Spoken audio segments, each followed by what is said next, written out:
Buenos dias all! RGT85 here. Hope everyone's having a great day.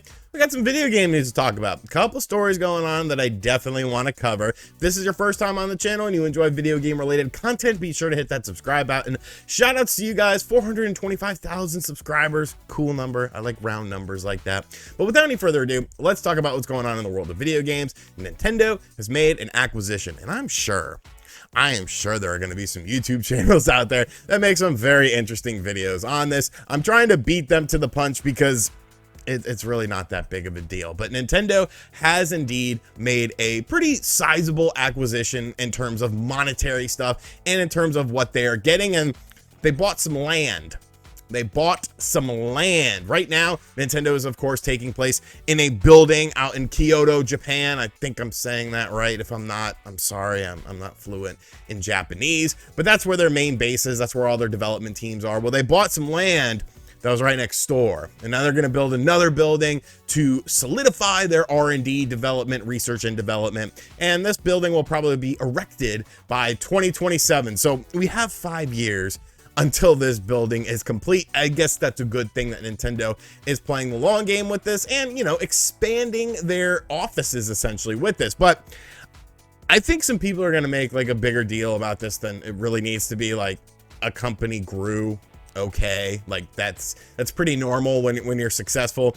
But my problem is, and I'm not being xenophobic or anything like this, I'm not afraid of Xena the warrior princess, but I don't understand why Nintendo doesn't think about making like a big base like this in another country, in the United States, in Europe or something like that. And the reason being is because we saw what happened, you know, during COVID and how Japan was, you know, having a lot stricter laws than other countries were, and people weren't able to work. The work at home infrastructure in Japan wasn't quite as advanced as it is in other places. And it's just like, you know, you have to worry about things like that. You can have Japanese people, if that's what you want, come and work at the, you know, other offices in other countries, but you can also have, you know, new people come in that have different ideas and stuff like that. I don't know. Nintendo is definitely a very Japanese company, and, you know, that's why a lot of people love them, but I don't think it would be a bad thing to sort of look at making a base in another country. You know, that's just my personal opinion on it.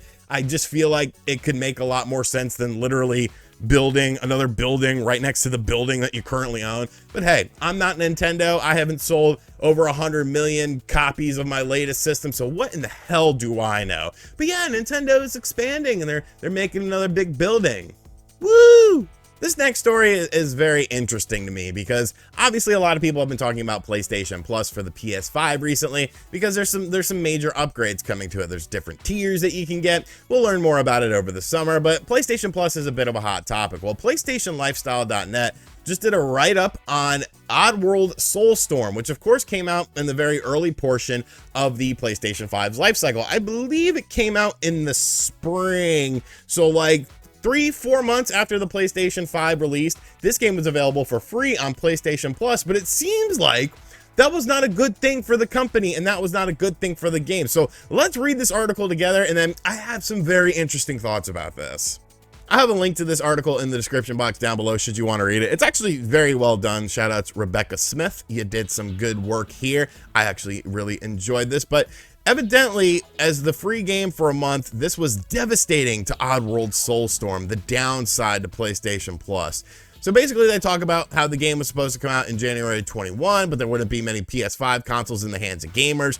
They were hopeful that, you know, they would get 100,000 units at launch, although 50,000 was more prevalent, blah, blah, blah. The pandemic started soon after the deal was signed, meaning that, of course, you had the game being signed to PlayStation Plus to be a free game. And then, of course, the game ended up getting delayed until April 2021. There was more systems out there. It became a game that was downloaded for close to 4 million copies, pretty much all for free through PlayStation Plus, something that was devastating for the studio. Lanning didn't detail how this affected future sales of the game on other platforms like the Xbox One or the Series X, but it's sure to have some quite an impact. And you know what? How are you blaming the server? And you know what's funny? If you watch, I do think that things like Game Pass, things like PlayStation Plus with free games, I still don't think it's a very sustainable thing. I still don't see how down the road 5-10 years, unless there's just a huge influx of people that are spending money on these services beyond just getting the base services, I don't see how it's going to be sustainable. But you chose to put your game on there. You chose to develop your game for the PlayStation systems, for the PS5, knowing that, hey, there's probably not going to be a lot of systems out there. You decided to forego the whole fact that a lot of launch games sell really well. You know, some of the best-selling 3DS games are actually 3DS launch games because of the fact that, hey, you know what? There's not a lot of games to play on here. So why don't I pick up this game that just came out for my new system and see what it's about? You decided to forego all of that, sign a deal to become a free PlayStation Plus game via you know, the PlayStation service, and now you're not happy about it because they got downloaded 4 million times, and you think that meant that you were going to sell 4 million copies.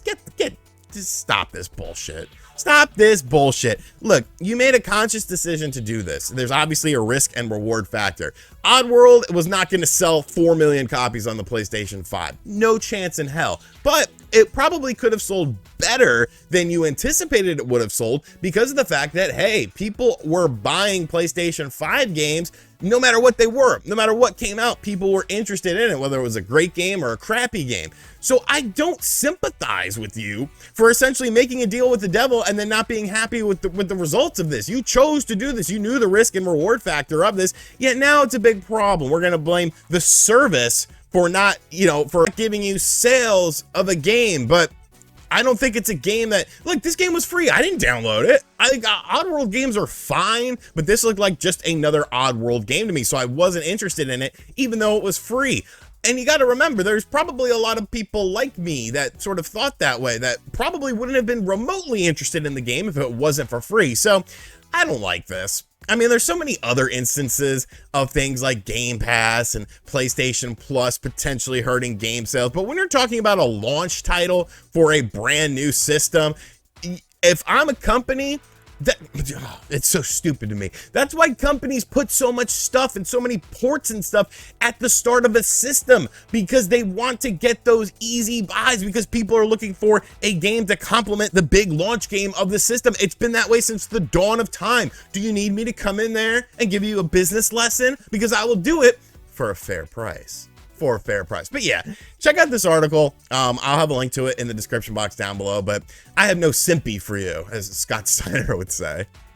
And finally, something that a lot of people like to say is first-party Nintendo games never really go on sale. And I mean, that's kind of true. I mean, you see some discounts from time to time, but most of the time, a game that came out 4 or 5 years ago on something like the Nintendo Switch, guess what? It still costs $60. But in case you haven't gotten some of the choice cuts for the Nintendo Switch yet, there is a big sale happening on both Amazon and Best Buy. Of course, Best Buy, you can go in store and do it, but these are both online sales for both of these companies as well. So if you'd rather just do it from your fart couch in your house, you know, go ahead, get on your phone and then get these games on a sale price. Now, all of these games are $39.99 marked down from $60, with the exception of one, which we'll talk about at the very end. So the games are as followed. Over on Amazon, you can get Super Mario Odyssey, Splatoon 2, Fire Emblem Three Houses, and Xenoblade Chronicles Definitive Edition, all for $40 a piece. Over on Best Buy, you can get Legend of Zelda Breath of the Wild, Super Mario Odyssey, Splatoon 2, Fire Emblem Three Houses, and Xenoblade Chronicles Definitive Edition for $40. You can also get digital versions of these games through these websites, so you can purchase a download code for them and then use that on your Nintendo Switch if you would rather do that, because you're a weirdo who doesn't like physical products, because evidently there are some people like you out there. But there's actually a game that's marked down even more to $30. Both retailers have Miitopia available for $30, and I mean, it's Miitopia. You know, I like the demo. The demo was kind of cool. I thought the demo was all right. But looking at these list of games, it's like, you better have Super Mario Odyssey in your collection. I'm sure you do, because you watch RGT85. You are a smart individual. So I would assume that you would have the best, yes, the best Nintendo Switch game in your library, because the best Nintendo Switch game is indeed Super Mario Odyssey. I don't care what anyone says. You could argue with me on this all day. Great graphics, great gameplay, great content, great design, creative, like kiss my ass. Super Mario Odyssey is the best game, and that means I do think it is better than Breath of the Wild, but hey, you know, everyone has their own opinions on things like this. So yeah, a good deal. You know, like I said, I'm sure a lot of you guys already have these games, as they are pretty common games. Xenoblade Chronicles Definitive Edition, if I could find that for 25 bucks, I think I would buy it once again. I've already bought it once on the Wii. I bought it again on the new 3DS. I'm not buying it again for more than like $25 on the Switch. I don't care that you made the graphics look pretty, and I think there's some additional stuff in there. I don't care. I don't care about Dunban that much. I don't care about the Monado and how you're really feeling it. Like, give me 25 bucks and then I'll be really feeling it. But yes, these deals are available on Amazon and Best Buy, so make sure you head over there if you haven't already. Alrighty, so that is going to do it for today's video. I hope you guys enjoyed it. Be sure to give me some feedback in the comments section down below. Are you excited for Nintendo erecting a new studio? What do you think about Oddworld Soulstorm's dev just going off the deep end and blaming PlayStation Plus for the lack of sales? Because that's just bizarre to me.